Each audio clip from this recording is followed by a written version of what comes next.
이번 시간에는 창업의 목적과 좋은 팀을 빌딩하는 방법에 대해서 학습하겠습니다. 이를 통해 여러분은 창업의 목적을 확인할 수 있고 좋은 팀을 빌딩하는 방법을 설명할 수 있습니다. 네, 이번 시간에는 창업의 목표 및 성공 요소의 이해라는 주제를 가지고 강의를 진행하도록 하겠습니다. 지금까지 투자에 대한 이야기를 많이 드리고 창업팀에 대한 이야기도 많이 드렸었죠. 근데 결국은 우리가 나는 왜 창업하는지에 대한 어떤 모티브가 좀 필요합니다. 어떤 분들이 저한테 이런 말씀 많이 하시더라고요. 좋은 창업이 무엇인가요? 저는 사실 이거에 대해서 바로 답변을 드리지 못하고 제가 다시 질문을 드릴 수밖에 없었어요. 제가 죄송하지만 이 얘기는 잠깐 놔두고 제가 다른 얘기를 한번 드려볼게요 라고 하면서 제가 드렸던 얘기는 뭐냐면 좋은 자동차는 무엇인가요? 라고 주가 대표님한테 여쭤보면 대표님은 뭐라고 말씀하시겠어요? 라고 했더니 비싼 차인가? 안전한 차인가? 계속 고민을 하시더라고요. 그래서 제가 말씀드렸던 이유가 바로 그렇습니다. 결국은 자동차라고 하면은 어떤 운행 목적에 맞는 차량이 좋은 차량이고 그 운행 목적이 무엇인지를 확인해야 되는 것처럼 혼자 예를 들어서 소규모 인테리어를 운영하시는 분이라고 하면은 1.4톤 화물차가 그분한테는 가장 좋은 차량이겠죠. 그 다음에 예를 들어서 복잡한 시내에서 짧은 거리 출장 업무가 많으신 분이라고 하면은 경차를 타시는 게 맞겠죠. 가족과 함께 주말 여행이 목적이라고 하면은 대형 SUV나 카니발 같은 승합 차량들이 더 적합하다고 할 수 있겠죠.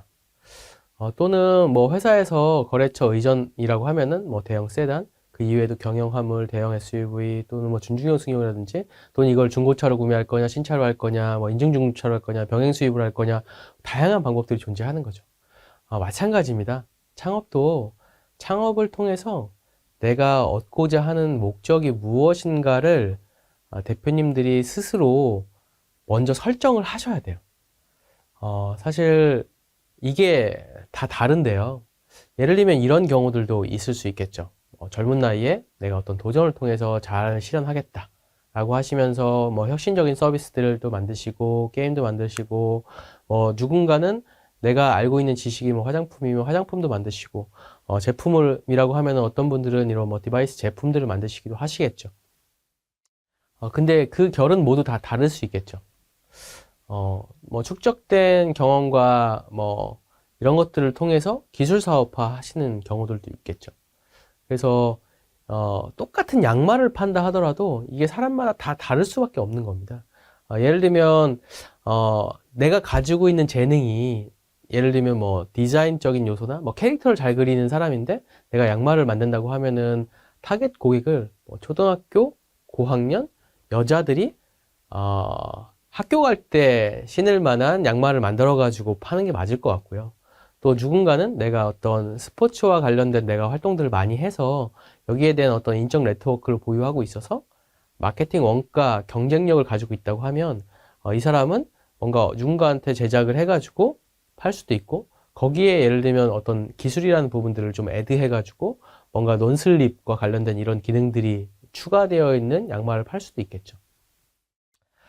그 다음에 또 지금 방금 전에 말씀드렸던 인적 네트워크를 사업 기회로 하시는 경우들, 이런 것들은 사실 이제 뭔가 내가 기술이라든지 이런 부분들보다는 어떤 영업적인 측면에서 사업을 하시는 분들이 이런 경우들이 많이 있습니다. 내가 어떤 회사를 다니면서 이렇게 어떤 인프라가 인적 네트워크가 구성이 되어 있는데 생산은 여기서 해오고 이쪽 거래처에다가 납품을 할 수 있을 것 같은데 그래서 제가 가장 추천하는 방법 중에 하나는 사실 사회초년생의 어떤 창업은 이렇게 젊은 나이에 도전해보는 거, 이것도 굉장히 추천드려요. 왜냐하면 내가 마인드셋 자체가 어떤 오너십을 가지고 있고 어떤 문제가 있을 때 이 문제 해결에 대한 어떤 접근, 어프로치 방법들을 가설검증 비용 효율화라는 측면에서 굉장히 고도화시킬 수 있기 때문에 이러한 상황에서 젊은 나이에 창업을 한번 해보시고 직장 생활을 저는 하시는 걸 일단 추천드려요. 그 사업이 잘 안 될 확률이 사실은 7할, 8할이기 때문에 잘 안 됐을 때 2번, 3번 창업하시는 경우들도 있는데 그것보다는 한번 내가 나를 스스로 평가를 해본 다음에 직장 생활을 하면서 우리 회사에서 하고 있는 업무들, 이런 것들이 어떤 목적을 가지고 이 과업이 진행되고 있고 우리 회사에서 이런 사업 정도는 하나 해왔으면 좋겠는데라고 이제 회사에다 제안을 할 수도 있겠죠. 왜냐하면 업무의 어떤 목적성을 이해해 가지고 내가 업무를 하다 보면 성장도 조직 내에서 굉장히 빨리 할 수 있습니다. 그 다음에 이제 가장 추천드리는 창업 기회는 회사에서 할 만한 사업을 회사에 제안했는데 회사에 하지 않았을 때 회사 대표님하고 뭔가 협의를 통해서 사내벤처를 만들거나 스핀오프하는 형태로 해서 그 관계를 이어가면서 내가 인적 네트워크나 인프라도 쓸 수 있는 이런 방법들을 저는 가장 추천드리기 때문에 이런 강의를 듣고 계신 분들은 그런 것들을 좀 마음속으로 플랜 A, B 정도로 생각을 하신다고 하면은 조금 더 성취하는 어떤 창업가의 길을 갈 수 있지 않을까 싶습니다. 또 누군가는 나이가 있으셔가지고 내가 이제 어떤 불안정한 회사에서 벗어나서 작지만 어떤 내 사업을 지속 가능한 사업을 하시겠다라고 생각하실 수 있겠죠. 그래서 이분 같은 경우에는 내가 월 500, 1000만 원이 내 어떤 목표의 창업이신 거죠. 모두 다 다를 수밖에 없습니다. 보시는 바와 같이 뭐 나는 상장을 통해서 몇백억 자산가게 되겠다. 이러신 분들도 있을 거고 오랜 기간 안정적인 수입을 창출하기 위해서 내가 조직생활 나와서 그냥 나만의 작은 울타리를 만들겠다라고 생각하시는 분들도 계신 거죠. 그래서 저는 모두 다가 유니콘이 돼야 된다고 생각을 하지 않습니다. 그래서 나의 마음속에 내가 월 1000만 원, 나는 월 3000, 나는 월 500 이렇게 생각하시고 창업을 하시는 분도 저는 그 자체로 존중받아야 된다고 생각을 하기 때문에 내가 처음에 창업을 할 때 왜 하려고 하는지 또 우리 사회초년생 같은 경우에는 그런 경우도 있습니다. 저는 그것도 굉장히 지금 시대에 적합한 애티튜드라고 생각을 하는데요. 시대적 환경 자체가 창업에 대한 경험을 요구하는 시대입니다. 그렇기 때문에 내가 취업 활동을 하는 데 있어서도 내가 창업을 해봤던 경험이 있는 적극적인 마인드를 가지고 있는 가설 검증에 대한 어떤 이런 마인드셋이 되어 있는 사람이라고 어필하는 이런 스펙으로서의 활용을 위해서 어떤 작은 창업을 해보는 것도 저는 굉장히 추천드리고 다른 강의에서도 다루겠지만 투자 이외에도 그런 작은 창업을 내 돈이 아닌 정부 지원 사업을 통해서 해볼 수 있는 수많은 기회가 있다는 것들을 알고 계실 거라 생각됩니다. 저는 이 얘기를 굉장히 입이 부르트도록 하는 편인데요. 결국 창업이라는 거는 가설 검증 과정이며 가설 검증 시간과 비용을 얼만큼 줄일 수 있느냐가 결국은 핵심입니다. 누군가는 어떤 동일한 가설 검증을 하기 위해서 6개월, 1년이라는 시간, 그리고 5천만 원, 1억이라는 돈이 들어가는데요. 누구는 이 가설 검증을 하기 위해서 3일, 10만 원에 하는 사람도 있다라고 생각해보면 어떤 게 더 효율적일지 마음속에 오실 거예요. 사실 내가 가지고 있는 이 리소스를 얼만큼 효율적으로 운영하면서 삶을 살아가느냐가 결국 이 창업 과정이라고 이해하시면 될 것 같고요. 누군가는 내가 가지고 있는 리소스를 뭐 30, 70, 100 또는 뭐 부채까지 해가지고 200까지 한 사업에 올인하시는 분들이 있으시고 내가 해봤더니 사업은 나하고 안 맞더라 라고 하는 게 과연 맞을지 내가 가지고 있는 리소스 내에서 5%, 10% 또는 3% 또는 탄력 회복 가능한 범위 내에서 계속 트라이 해가지고 뭔가를 할 것인지 뭐 유명한 일화들이 있죠. 뭐 토스 대표님이 9번째 창업이고 우리 클래스 101 대표님 같은 경우도 대학교 때부터 창업해가지고 계속 피벗 하셨는데 20번째 아이템이라고 하시더라고요. 이런 것처럼 이 강의를 듣고 계신 분들이 내가 뭔가 한 번에 이렇게 잘할 거라는 환상을 갖지 마시고 내가 이 가설을 검증하기 위해서 어떻게 하면 최소의 시간과 비용을 쓸 수 있을까? 이런 측면에서 사실은 일맥상통하는 부분이 내 돈을 좀 적게 들여서 이 사업을 한번 해보자 라는 취지로 정부 지원 사업도 활용하고 제휴도 하고 내가 단순히 급여를 주는 직원 형태가 아니라 나하고 같이 동업자의 형태로 비용 효율적인 나하고 코파운더로 C레벨을 같이 모아서 동업 창업을 하는 형태들 이런 것들이 결국은 시간과 비용을 줄이는 방법들의 이유라고 할 수 있을 것 같습니다. 저는 이렇게 표현합니다. 우리가 어떤 창업을 하시면 해결하고자 하는 문제가 있습니다. 그 문제의 어떤 결과로 해결 방안이 나오는 거죠. 이 해결 방안을 달성하기 위한 비용이 이 문제를 겪고 있는 고객이 느끼는 가치의 금액보다 큰지 적은지에 따라서 결국은 우리가 살지 말지 소비가 되는지 시장에서 확산될지 안 될지가 결정하는 거라고 이해하시면 되고요. 그래서 내가 가지고 있는 어떤 이 문제의 크기가 100원이라고 했을 때 내가 이 100원보다 솔루션 비용이 10원으로 만들면 이거는 시장에서 인정받는 것이 될 거고요. 이 100원짜리 문제를 해결하기 위해서 1000원을 지불해야 된다고 하면 지불할 고객은 아마 없을 겁니다. 그래서 대표님들께서는 이러한 기본적인 어떤 원리, 이게 아주 쉽게는 우리가 중고물품 거래하는 것과 같은 이치죠. 누군가는 나는 이걸 얼마에 내놓겠다고 했을 때 시장에서 시장가 대비 가치가 있다고 판단되면은 그게 거래가 일어날 거고, 아니라고 하면 내가 사실 가격을 계속 내려야 되는 것과 똑같은 원리로 이런 value, 우리 뭐 기업 가치라고 얘기하는 이 value뿐만 아니라 고객 가치라는 측면에서도 우리가 결국은 가치를 창출해야 되고, 이 가치의 어떤 등가 또는 여기에서 어떤 차이를 만들어낼 수 있느냐, 이것이 어떤 우리 가설검증 비용 효율화의 목적이라고 이해하시면 될 것 같습니다. 제가 앞에 강의에서도 굉장히 강조드렸던 부분들은 결국은 창업 성공 요인은 팀이다라고 말씀드렸습니다. 첫 번째는 대표님을 보지만 사실 대표님 1인 혼자 있으신 기업에는 저희가 선뜻 투자하거나 이 기업이 급격히 성장할 거라고 믿기는 어렵습니다. 결국은 이 조직이라는 거, 회사라는 거는 시스템으로 돌아가는 팀인데 이 최소한의 단위가 조직 부서 이전의 팀인 거죠. 5인 미만의 3, 4인 정도의 어떤 팀인데 이 팀이 어떻게 운영되고 있고 그동안의 팀빌딩 히스토리가 어떤지, 제가 7번을 쫓아가서 투자한 팀이 있는데요. 여쭤봤어요. 지금 한 6명 정도가 이렇게 창업하는데 한 달에 월간 고정비가 어느 정도 들어가냐?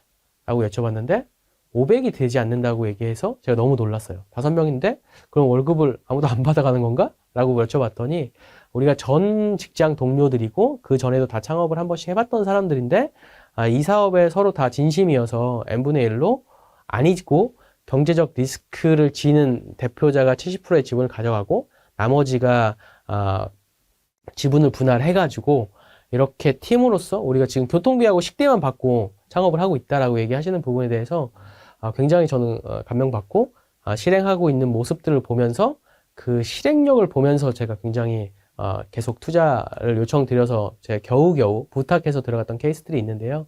그래서 이 팀이 결국은 앞에서 말씀드렸던 가설검증 비용 효율화를 만들어내는 최소의 단위입니다. 나 혼자는 내가 뭔가를 사업도 기획해야 되고 오퍼레이팅도 해야 되고 거래처 영업도 해야 되고 이런 것들을 혼자 물리적으로 다 할 수가 없습니다. 내가 사실 그거에 대한 모든 장점을 가지고 있는 사기 캐릭터는 사실 저는 극히 일부라고 생각을 하고요. 내가 잘하는 부분들, 우리 팀원이 잘하는 부분들, 서로 이게 똑같은 부분들, 그래서 뭐 개발자만 5명 있는 창업팀보다는 개발도 있고 디자인도 있고 영업도 있고 이렇게 다양하게 있는 팀이 훨씬 더 좋은 팀이겠죠. 그래서 일반적인 어떤 창업팀의 팀빌딩 히스토리는 이 회사가 영위하는 어떤 아이템을 보고 판단하거나 또는 대표님조차도 사실은 처음에 완전 초기 기회일 때는 내가 뭘 모르는지도 모르는 상황입니다. 사실 우리 유명한 강의를 들으면 질문을 못하는 경우도 있죠. 왜냐하면 강의 내용을 내가 이해를 못했으니까. 우리 대표님들도 이 사업에서 내가 뭘 챙겨야 되는지조차도 사실 모르는 대표님들이 초기에는 많이 있으세요. 또는 그래서 창업 의지가 있는 사람들이 모여서 만나거나 또는 이런 창업 행사, 교육 등에서 창업하시려고요? 저도 창업하려고 하는데 우리 같이 할까요? 저는 사실 이걸 반대하는 주의입니다. 왜냐하면 그렇게 만나서 되기보다는 뭔가 전 직장 동료라든지 이런 형태들이 사실 가장 제가 선호하는 형태였고요. 구인구직 사이트를 통해서 팀원을 모집하는 것도 제가 사실은 그렇게 선호하는 건 아닙니다. 이렇게 사실 모두 다를 수밖에 없는데요. 딱 한 가지 강조해서 말씀드리고 싶은 부분은 직원이라는 존재는 회사를 다니는 이유는 전 딱 2가지라고 생각을 합니다. 첫 번째는 유형의 가치죠. 가장 직관적인 건 급여죠. 그 다음 복지 이런 것들인 거고 그 다음에는 사실 대표님들이 착각하는 거는 주식을 원할 거라고 착각하는데 앞에서도 말씀드렸던 것처럼 굳이 주식을 원하지도 않는데 주시는 건 너무나 어리석은 행동이니까 원한다고 얘기해도 그냥 스톡옵션 정도로 주시면 좋겠다. 그 다음에 2번째는 무형의 가치입니다. 우리 초기 기업일수록 대표님들이 여기에 집중하셔야 된다고 저는 생각을 하는데요. 내가 이 회사를 통해서 성장한다고 느끼거나 내가 이 회사를 통해서 뭔가 배우고 있다 또는 이 조직에서 내가 배울 게 있다 또는 대표님한테 배울 게 있다라고 느껴서, 아니면 우리 회사가 성장할 가능성이 높다라고 나 스스로가 느껴서 이 회사에 로열티를 생겨게끔 해 주셔야 되는 거고요. 그거를 방해하는 요소들이 그런 겁니다. 대표님은 뻔히 놀고 있는 걸 아는데 나한테 되게 자잘한 업무까지 시킨다. 굳은 일은 꼭 대표님이 안 하고 직원들한테 주더라. 이거를 반대로 얘기하면, 직원들이, 좋은 사람들이 회사에 남아있게 하려면 대표님이 스스로 약간 돌을 닦는다는 마음으로 인성을 계속 업그레이드 하셔야 돼요. 그래서 굳은 일이 있으면 내가 먼저 얘기하고 직원들하고도 적극적으로 소통하고, 이런 모습들을 통해서 만들어낼 수 있다라고 이해하시면 될 것 같습니다. 좋은 팀빌딩 히스토리도 간단하게 말씀드리면요, 해결하고자 하는 문제의 비전의 어떤 공동체입니다. 그래서 어떤 문제를 가지고 모이면 우리가 설정한 가설검증 1이 실패한다 하더라도 이 문제가 변하는 게 아니기 때문에 가설검증 2를 통해서 계속 트라이를 할 수 있는데, 반짝이는 뭐 이런 게임이나 SNS를 만들겠다라고 컨셉을 잡고 했을 때 이게 시장 반응이 안 좋으면 팀이 와해가 되겠죠. 그래서 이런 것들, 그래서 저는 이전 직장 동료와 함께 창업하는 거 굉장히 추천하고요. 투자자도 마찬가지겠지만 어떤 서로의 꿈을 동의해주는 사람들, 이런 사람들로 모여서 해야 됩니다. 우리 그 썬데이 토지라는 게임 아시죠? 이 게임이 썬데이에 토지에서 모여서 애니팡이라는 게임이 나온 겁니다. 이렇게 제가 예를 들면 뭔가 마음속으로 확 와 닿으실 것 같아요. 그래서 내가 이 직원들을 맡기고 뭔가를 진행하는 게 사실 우리 회사에 굉장히 중요한 업무, 마치 나의 목숨과 같은 일일 수 있습니다. 그래서 이런 것들을 뭔가 무책임하게 채용하거나 고용하거나 일면식이 없는 사람들을 데려다가 한다라는 생각들은 접으시고, 결국은 이 창업이라는 것들은 리소스 관리, 멘탈 관리이기 때문에 내가 이런 것들을 인풋 대비 아웃풋, 효율 가능성을 좀 판단해 가시면서 좋은 팀, 가설 검증을 효율화할 수 있는 팀들을 만들어내셨으면 좋겠습니다. 이상 본 강의 마치도록 하겠습니다. 감사합니다. 이번 시간에 학습한 내용을 퀴즈를 통해 확인해 보세요.